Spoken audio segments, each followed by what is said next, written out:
বলা যায় প্রতিটি বাঙালি ভক্তে বংশের ঠাকুর নিতাই ও দুই ভাই,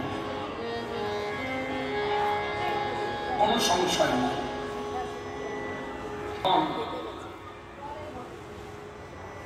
শ্রী শ্রী প্রভু জগৎ